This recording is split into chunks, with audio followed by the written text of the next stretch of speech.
말씀 보시겠습니다. 오늘 말씀은 룻기 3장입니다. 룻기 3장 10절에서 18절까지 우리 하반부 보시겠습니다. 구약성서 405페이지에 있습니다. 교독하겠습니다.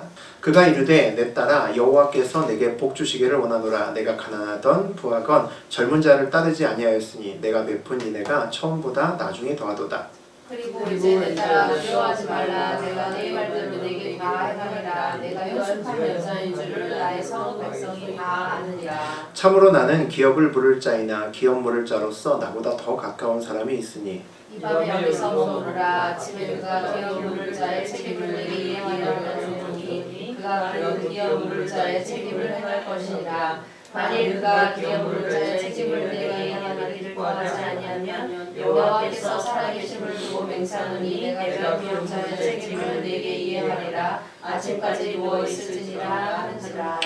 룻이 새벽까지 그의 발치에 누웠다가 사람이 서로 알아보기 어려울 때에 일어났으니 보아스가 말하기를 여인이 타작마당에 들어온 것을 사람이 알지 못하여야 할 것이라 하였음이라. 보아스가 이르되 내 겉옷을 가져다가 겉옷을 펴서 잡으라 하며 이것을 펴서 잡으니 고리를 6번 되어 룻에게 지워주고 성으로 들어가니라. 룻이 시어머니에게 가니 그가 이르되 내 딸아 어떻게 되었느냐 하니 룻이 그 사람이 자기에게 행한 것을 다 알리고 이르되 그가 내게 이 고리를 6번 되어 여인을 일천성으로 내 시어머니에게 가지 말라 너희나 하니라. 함께 읽겠습니다. 이에 시어머니가 이르되 내 딸아 이 사건이 어떻게 될지 알기까지 앉아있으라. 그 사람이 오늘 이 일을 성취하기 전에는 쉬지 아니하리라 하니라. 하나님 말씀입니다. 아멘. 네, 우리 룻기 3장 10절에서 18절까지 함께 보셨습니다. 우리 그 내용 가지고 때를 구분해야 온전히 충성할 수 있다. 때를 구분해야 온전히 충성할 수 있다는 제목으로 함께 하겠습니다. 우리 지난 시간에 룻기 3장의 우리 전반부를 다루면서 깜짝 놀랄 만한 사건을 보았습니다. 룻이 그 현혹했다고 유명한 룻이 풀 메이크업하고 향수 진동하게 뿌리고 야시시한 옷을 입고 야밤에 모두 잘 때 타작마당에 자고 있는 보아스에게 접근해서 발치부를 걷고 보아스의 발밑에 눕는 아주 놀라운 장면을 봤죠. 룻이 꽃뱀 아닌가? 라는 의심이 드는 그런 장면을 봤습니다. 그런데 그것이 오해였다라는 것을 우리 지난 시간에 함께 나누었습니다. 룻은 시어머니의 말씀에 순종해서 보아스의 발밑에 누워서 보아스가 깰 때까지 기다렸고 그리고 그 나오미와 룻 집안에 기업 물을 자가 되달라고 그날 부탁을 합니다. 사실 거절을 당할 가능성이 굉장히 높은 제안이었죠. 잘못하면 여성이기 때문에 아주 심한 모욕과 수치를 당할 수도 있었던 그런 순간이었습니다. 그런데 룻은 시어머니 말에 순종했고 또 그대로 보아스를 만났습니다. 그랬더니 이제 보아스가 놀라운 말을 하죠. 우리 10절 함께 보시겠습니다. 그가 이르되 내 딸아 여호와께서 내게 복 주시기를 원하노라. 내가 가난하건 부하건 젊은 자를 따르지 아니하였으니 내가 베푼 이내가 처음보다 나중이 더하도다. 우리 보아스가 룻의 그 제안에 흔쾌히 오케이 합니다. 그렇게 하겠다라고 하면서 룻에 대해서 평가하는 말이죠. 우리 지난 시간에 역시 봤던 내용입니다. 제일 마지막 부분에서 봤었죠. 보아스는 룻을 아주 높게 평가하죠. 칭찬합니다. 그리고 하나님께서 룻에게 정말 많은 복을 줄 것이다 라고 이렇게 축복까지 합니다. 보아스는 젊고 아름다운 룻이 젊은 남자가 아니라 나오미와 집안을 위해서 보아스를 따르는 것에 감동을 받은 것 같습니다. 자기의 유익이 아니라 집안과 그리고 시어머니의 유익을 위해서 이와 같이 온 것을 굉장히 훌륭하게 평가를 한 거죠. 그리고 이전부터 지금까지 나이 먹은 시어머니를 끝까지 봉양하고 있는 남이 나라까지 와서 봉양하고 있는 룻의 마음을 굉장히 높이 평가를 합니다. 여기서 보아스가 말하는 룻의 마음 중에서 가장 큰 장점은 아마 충성심 또는 순종이라고 우리가 얘기할 수 있지 않을까 싶습니다. 그 다음에 연이어서 11절과 같이 이야기를 하죠. 우리 함께 읽겠습니다. 그리고 이제 내 딸아 두려워하지 말라. 내가 네 말대로 내게 다 행하리라. 내가 현숙한 여자인 줄을 나의 성 백성이 다 아느니라. 룻과 나오미의 기업 물을 자가 되달라는 부탁에 흔쾌히 승낙하면서 이어지는 놀라운 말이 있었습니다. 그 11절에 뒤쪽에 나오는 보아스의 발치에 누워있는 룻에게 보아스가 현숙한 여자라고 불렀던 장면이죠. 룻이 현숙한 여자라고 하는 것은 보아스뿐만 아니라 온 성읍 사람들이 다 안다라는 내용이었습니다. 아주 놀라운 일이었죠. 우리 지난 시간에 그런 내용이었습니다. 그런 내용으로 이야기를 했죠. 룻이 보아스가 정답이었으면 좋겠다라는 생각을 하고 있으면서도 하나님으로부터 룻에게 보아스가 정답이라는 응답을 받지 못했기 때문에 그 2달여 동안 보아스 밭에서 일하면서도 보아스에게 잘 보이거나 남자로서 대하거나 어떤 특별한 반응을 하지 않았다는 겁니다. 그랬기 때문에 오늘 발치에 누워 있는데도 보아스가 그에게 당신은 현숙한 여인이라고 이야기할 수 있었다라고 우리 지난 시간에 그렇게 이야기를 했습니다. 만약에 믿음으로 기다리지 않고 먼저 보아스의 눈에 들려고 그 전부터 풀 메이크업 하고 다니고 그 전부터 예쁜 옷을 입고 다녔으면 아마도 오늘 그렇게 아래에 발치에 누워있는 룻을 보고 보아스가 그렇게 이야기하진 않았겠죠. 한 여인의 탐욕을 채우기 위한 육탄 돌격 외에는 다르게 해석하지 않았을 겁니다. 현숙한 여인이란 평가를 받을 수 없었겠죠. 룻기의 내용에 흐르는 굉장히 중요한 주제 중에 하나가 기다림입니다. 아주 적극적인 룻과 기다림은 좀 맞지 않는 것 같습니다. 우리가 보통 주변에서도 성격이 급하고 막 진취적이고 적극적인 사람은 잘 기다리지 못합니다. 그래서 굉장히 많이 다른 것 같은데 룻은 이 적극적인 성격과 기다림이 굉장히 잘 균형을 가지고 있다는 생각이 듭니다. 나아갈 때와 그리고 기다릴 때를 잘 알아서 대처하는 굉장히 현명한 여인이었다는 생각이 듭니다. 하나님의 백성으로 세상에 주님의 뜻을 어떻게 붙들고 살아가면 되는지를 룻이 오늘날 우리에게 많은 지혜의 말씀으로 그의 행동으로 보여주고 있습니다. 우리 12절 같이 보시겠습니다. 참으로 나는 기업 물을 자이나 기업 물을 자로서 나보다 더 가까운 사람이 있으니. 보아스가 룻의 제안을 흔쾌히 허락했으니까 이제 룻은 안도감이 들었겠죠. 다행이다.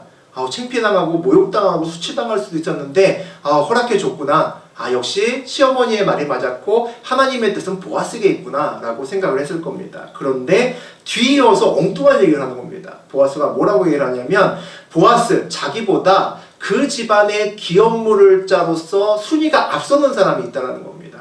아주 충격적인 얘기죠. 이래서 인생은 쉽지가 않습니다.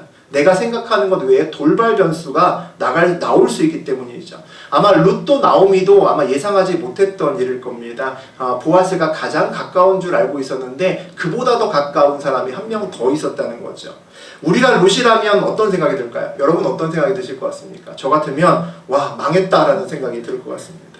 기업 물을 자로 다른 사람이 있기 때문에 보아스가 그냥 앞에서 흔쾌히 그냥 승낙했나라고 하는 의심도 들 수 있을 것 같습니다.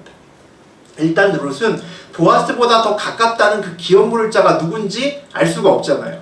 하지만 보아스는 일정 기간 동안 봐왔고 베들레헴에서 평판이 굉장히 좋은 사람입니다. 그러니까 이 사람이 우리 집안의 기업을 물러주면 더할 나위 없기 때문에 밤에 몰래 잠입해서 사건을 만들고 이렇게 어렵게 얘기까지 꺼낸 거죠. 근데 이 사람 말고 딴 사람이 순위가 먼저라니까 완전히 멘붕 사건이 아닐 수가 없습니다. 보아스 위에 다른 기업 물을 자는 아마 생각도 하지 않았을 겁니다. 그런데 오늘 이와 같은 일이 벌어진 거죠. 이걸 어떻게 수습을 해야 될까요? 우리 13절 같이 보겠습니다.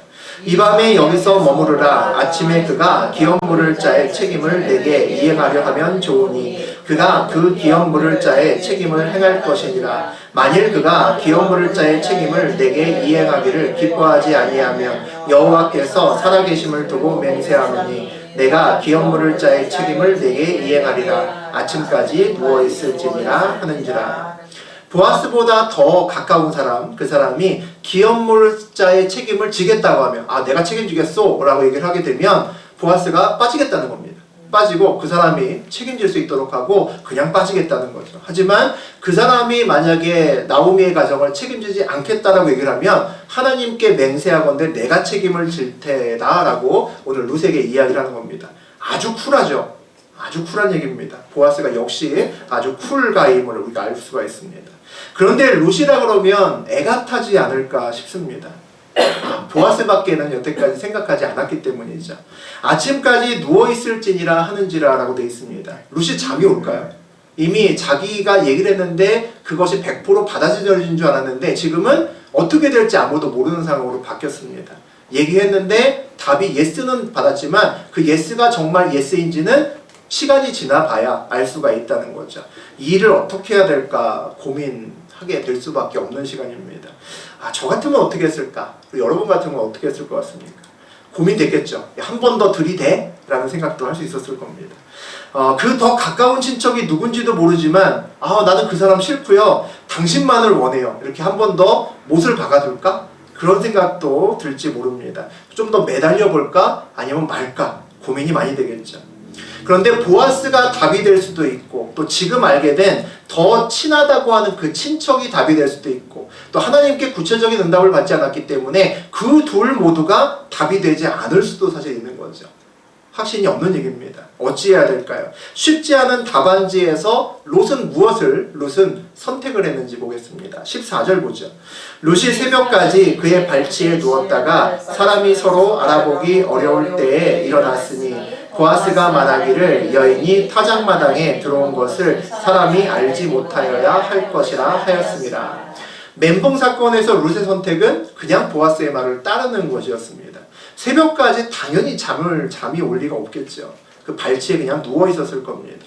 보아스의 입에서 나온 이 뜻밖의 이야기를 듣고 난감해하는 롯에게 보아스가 아침까지 그냥 누워 있어라 라고 얘기를 합니다. 이 말의 의미가 뭘까요? 그대로 원래 계획했던 대로 누워 있어도 좋다라는 의미였겠죠. 자기를 좀 믿어달라고 하는 말이었을 겁니다. 그가 자기의 말을 지키도록 최선을 다해서 자기의 마음을 롯에게 표현한 걸 겁니다. 하지만 그 전에 어떤 특별한 관계가 있지 않았기 때문에 그 다음 일은 아무도 사실 모르는 거죠. 그럼 새벽까지 발치에 누운 롯의 결정의 이유는 뭘까요? 보아스의 말을 믿었기 때문일까요? 몇 달 동안 보아스가 어떤 사람인지는 물론 보고 왔지만 그것도 사실은 아주 긴 기간은 아니었습니다. 그냥 몇 달 뿐이었죠. 그리고 롯과 아주 특별한 관계는 아니었습니다. 둘 사이에서 그 전부터 썸을 타던 사이도 아니었다는 거죠. 롯과 롯은 하나님의 뜻이 아직 확실하지 않았기 때문에 결정을 하지 못하는 겁니다. 우리가 뜻이 분명치 않을 때는 섣불리 움직이지 않는 것이 좋다는 거죠. 적극적으로 굉장히 과감하게 치고 나가는 스타일의 롯인 것 같은데 또 한편 굉장히 신중한 모습을 보여줍니다. 모르는 더 가까운 친척이 보아스보다 더 좋은 사람일 수도 있죠. 물론 확률은 굉장히 떨어지는 얘기입니다만 그리고 이 선택지 말고 다른 하나님의 선택지가 있을 수도 있습니다. 보아스보다 더 가까운 그 친척이 지금 볼 때는 걸림돌처럼 보이죠. 근데 그가 디딤돌이 될 수 있을지 알 수는 없는 겁니다. 그래서 어쨌든 롯은 선택은 침묵으로 기다리기로 작정한 것 같습니다. 자기를 믿어달라고 하는 보아스의 말을 듣고 아침까지 누워있으라는 말에 그냥 순종합니다.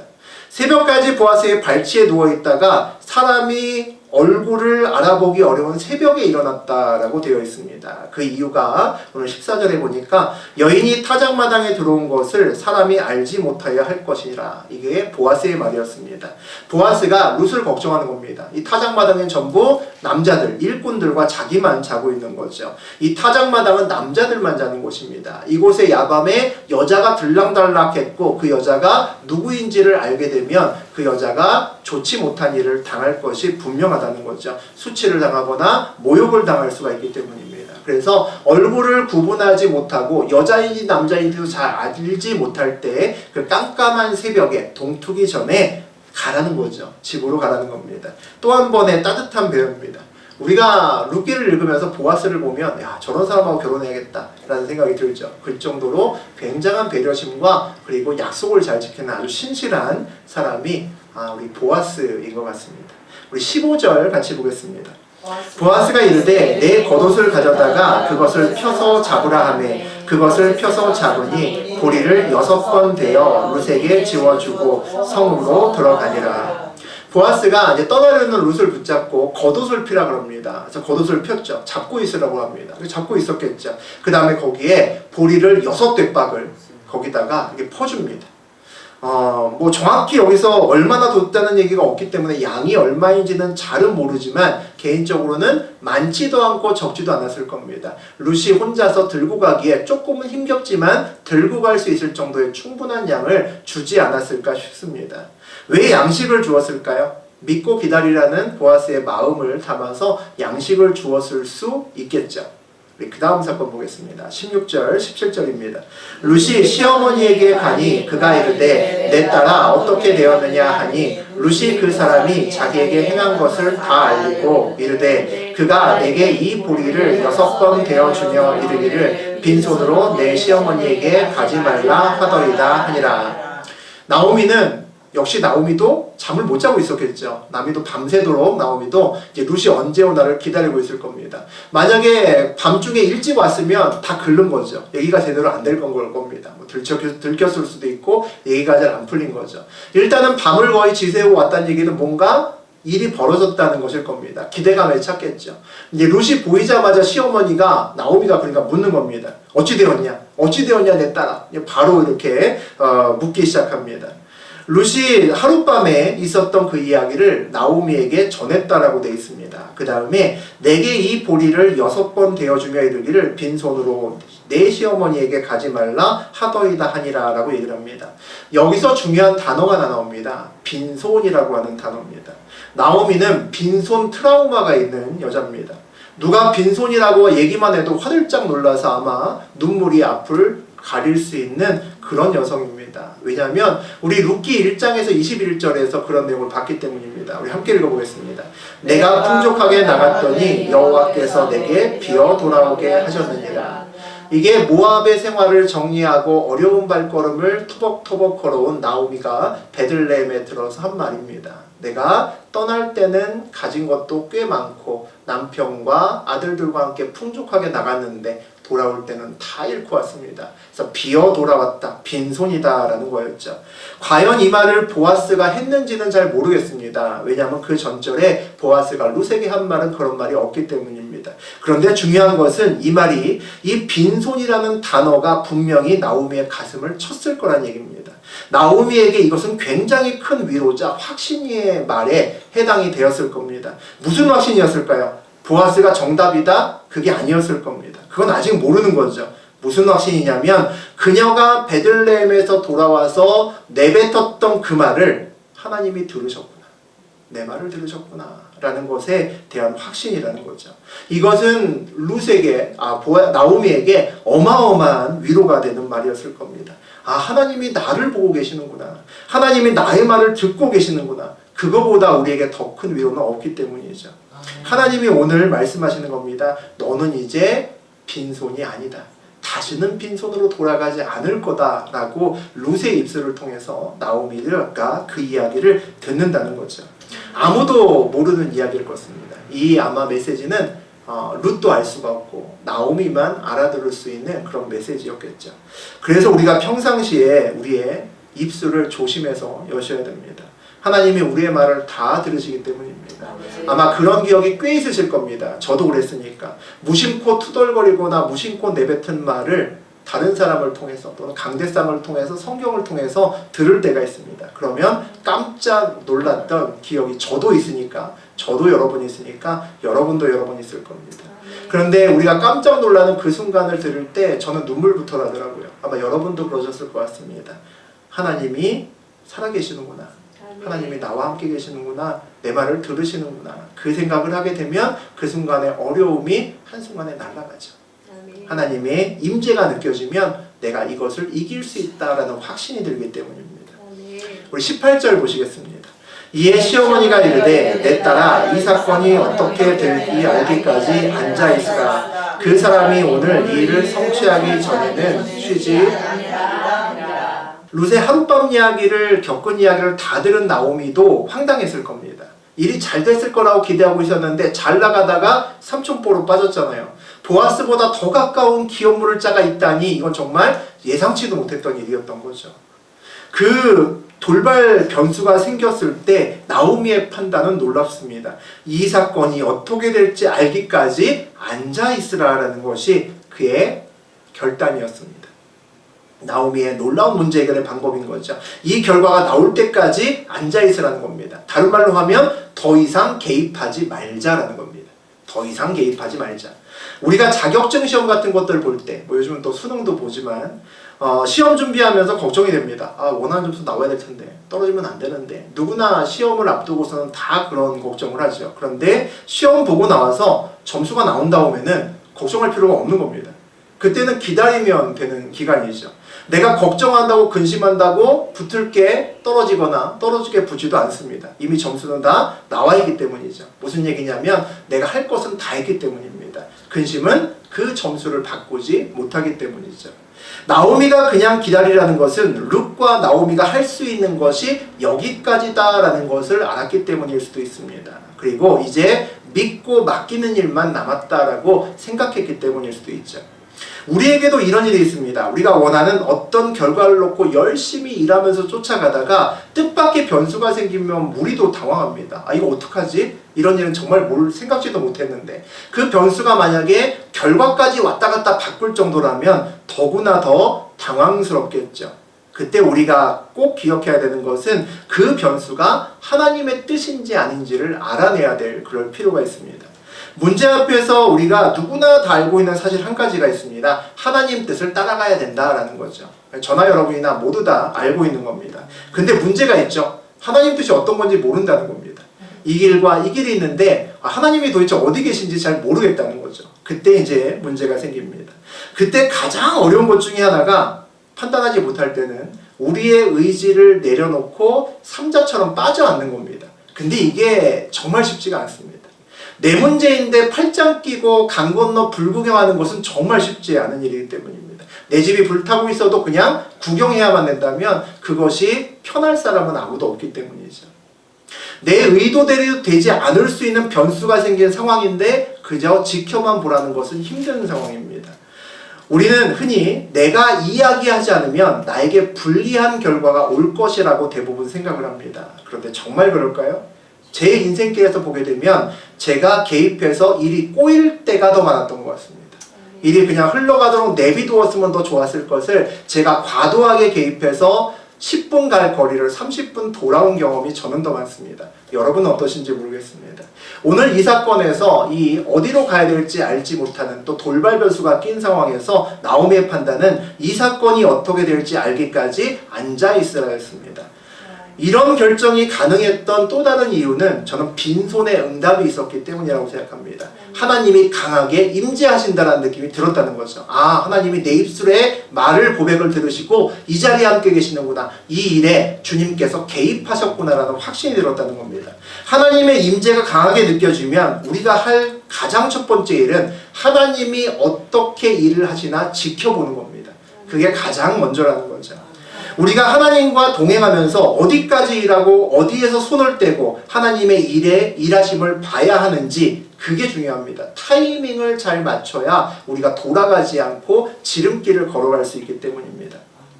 오늘 본문에 보니까 그 사람이 오늘 이 일을 성취하기 전에는 쉬지 아니하리라 하니라.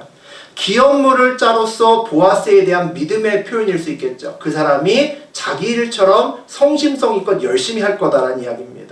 오늘 기업물을 짜로서의 보아스의 정체성이 드러날 거야 라고 하는 것을 우리 나오미가 기대하고 있는 말일 수도 있습니다. 그런데 이 말의 뿌리에는, 더 깊은 뿌리에는 하나님이 지금 이 일에 개입하고 있다라는 내용이 들어가 있습니다. 그 확신이 있기 때문에 지켜볼 수 있는 겁니다. 내버려두고 이 결과가 어떻게 될지 모르지만 그 결과가 올 때까지 우리는 여기에 있자라고 얘기할 수 있는 거죠. 이 3장까지 우리 같이 봤는데 이 3장까지 이야기에서 우리 룻을 돌아보게 되면 아주 능동적인 사람이었습니다. 그는 모압에서, 모압인이 아니라, 그러니까 룻의 입장에서 보면 모압인인데 이 모압인이 외국 사람하고 결혼한 겁니다. 이스라엘 사람하고 결혼한 거잖아요. 그것만 봐도 굉장히 적극적인 사람입니다. 남편이 죽었는데 시어머니를 그냥 따라옵니다. 시어머니가 오다가 야, 너 편하게 살아. 그냥 네 집으로 가서 젊은 남자 만나서 그냥 재혼해서 잘 살아라 라고 했는데도 다바크라고 했죠. 붙쫓아서 힘든 길을 자처해서 왔습니다. 하나님에 대한 신앙 고백도 적극적이었습니다. 시어머니의 하나님이 나의 하나님입니다 얘기를 하고, 시어머니가 가는 길에 나도 가겠습니다. 시어머니가 죽으면 나도 죽겠습니다. 그러고 따라왔습니다. 그의 고백은 전반적으로 굉장히 적극적입니다. 이삭 줍기도 아주 적극적으로 하죠. 이런 사람 쫓아다니면서 이삭 줍기를 합니다. 기업물을 짜 보아스에게도 적극적으로 대시해서 당신이 기업물을 수 있습니까? 라고 물어보는 사람이 룻입니다. 나오미는 어떻습니까? 나오미도 수동적인가요? 나오미도 굉장히 적극적인 사람입니다. 흉년이라는 적지 않은 문제를 만났을 때 오랜 고향 땅 베들레헴에서 살았음에도 불구하고 외국으로 이사 간다는 건 쉬운 일이 아닙니다. 그런데 남편과 이혼하고 아들들 데리고 먼 외국으로 떠나버렸다는 거죠. 이방인 모압 땅에 정착하기 위해서 2명의 모압 며느리, 외국 며느리를 두는 것도 마다하지 않습니다. 허락하고 둘 다 모압의 며느리를 데리고 결혼시켜서 삽니다. 그만큼 생활력도 강하다는 거죠. 모든 것을 다 잃고서도 물론 베들레헴에 하나님의 은혜가 있다라는 것을 듣긴 들었지만 다 잃어버린 상태에서 발걸음을 띄어서 애지간한 사람이면 고향 땅으로 못 올 겁니다. 그런데 나오미는 돌아섭니다. 그리고 며느리들을 데리고 오는 것이 무엇인가? 아무래도 더 얻을 건덕지가 있음에도 불구하고 며느리들 보고 다 니네 집으로 가라고 합니다. 고생해도 나 혼자 갈 거다라고 이야기를 하죠. 어떻게든지 혼자 버티고 살아갈 수 있어 라고 하는 능동적인 자세를 보입니다. 그리고 이삭 죽기 이후에 보아스의 이 놀라운 계획들, 보아스 앞에서 지난 시간부터 봤던 보통의 일반적인 여자 같으면 도대체 생각할 수 없던 이 놀라운 계획들이 전부 다 나오미 머릿속에서 나온 이야기입니다. 아주 치밀하고 담대한 계약들이었죠. 이렇게 쭉 살펴보니 아주 적극적인 두 모녀 사기단 같은 그런 느낌도 들 정도입니다. 아주 능동적이고 아주 액티브한 사람들이죠. 그런데 신기하고 재미있게도 딱 여기까지만입니다. 3장까지만 아주 액티브합니다. 3장을 딱 넘어가면 둘은 완전히 소심한 사람으로 바뀝니다. 아무것도 하지 않습니다. 완전히 능동태에서 수동태로 바뀌는 것이 3장의 마지막입니다. 충성이라고 하는 것, 순종이라고 하는 것은 두 가지 의미가 있습니다. 첫 번째는 전심을 다해서 그 명령을 지켜서 행동으로 옮기는 겁니다. 결단하는 거죠. 하나님 명령이 쉽지 않잖아요. 그대로 행하기 참 어렵습니다. 저도 그러니까 여러분도 그럴 겁니다. 온전히 신뢰하지 않으면 그 길을 끝까지 가기가 어렵습니다.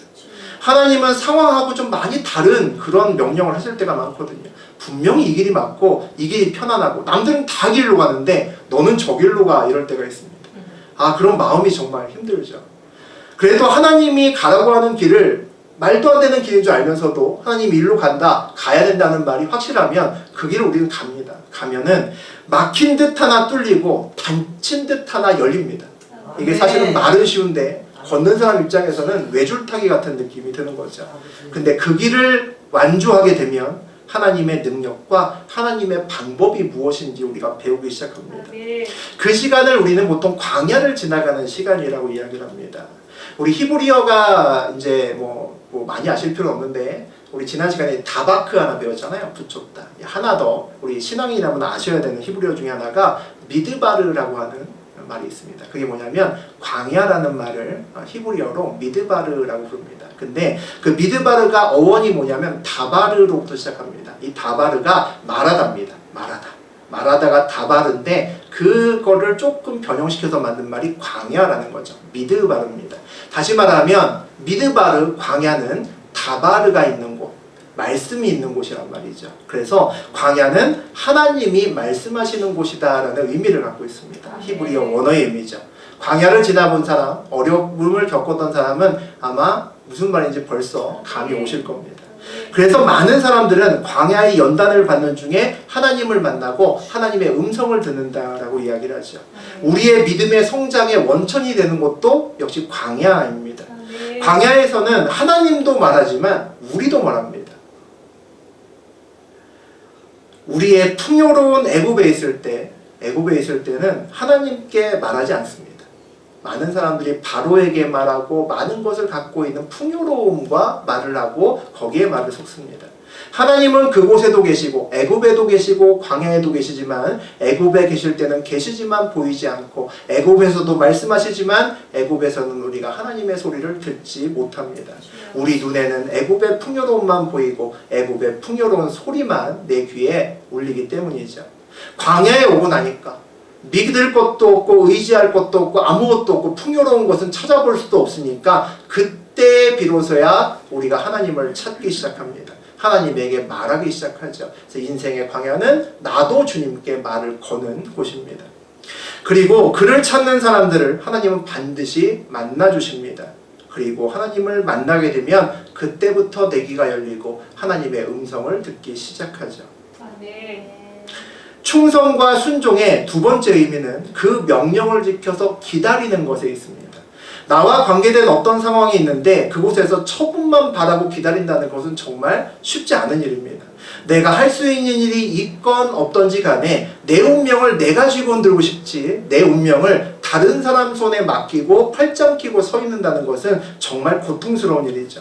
온전히 신뢰하지 않으면 절대 기다리거나 방관할 수 없습니다. 이스라엘에게 바벨론 포로기가 그러한 때였습니다. 우리 나중에 이제 사무엘상 지나가서 뒤쪽으로 가게 되면 나오게 되는데, 나중에 보게 되면 이 바벨론이 침공해서 이스라엘이 망하잖아요. 그 다음에 그 사람들이 다니엘서에서 좀 다뤘죠. 그래서 우리 바벨론으로 포로로 끌려갑니다.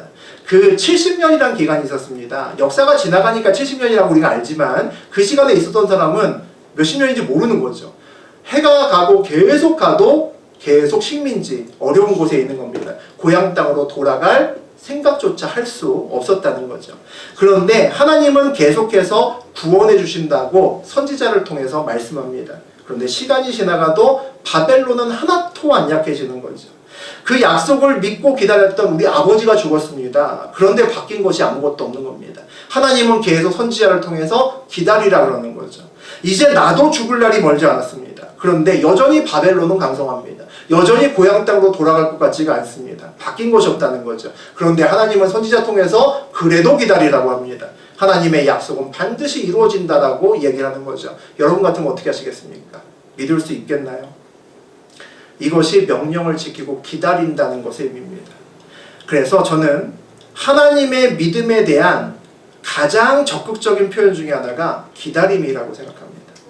적극적이지 않은 사람은 끝까지 기다리지 못합니다. 잠시 잠깐은 기다릴 수 있지만 끝까지 기다리지 못합니다. 어떤 사람은 기다리는 것이 수동적이라고 말합니다. 저는 그렇게 생각하지 않습니다. 온전히 하나님만 신뢰하는 자만이 끝까지 기다릴 수 있기 때문입니다. 두 가지 모두가 적극적인 충성이고 순종이라고 저는 생각합니다. 힘든 일을 하나님 믿고 담대하게 나가 싸우고 일하는 것도 적극적인 순종이고 적극적인 충성입니다. 자기 일을 주님께 맡기고 기다리는 것도 적극적인 충성이고 적극적인 순종이라고 저는 생각합니다. 어찌 보면 두 번째, 우리가 기다리는 충성이 우리에게는 더 어려울 수 있습니다.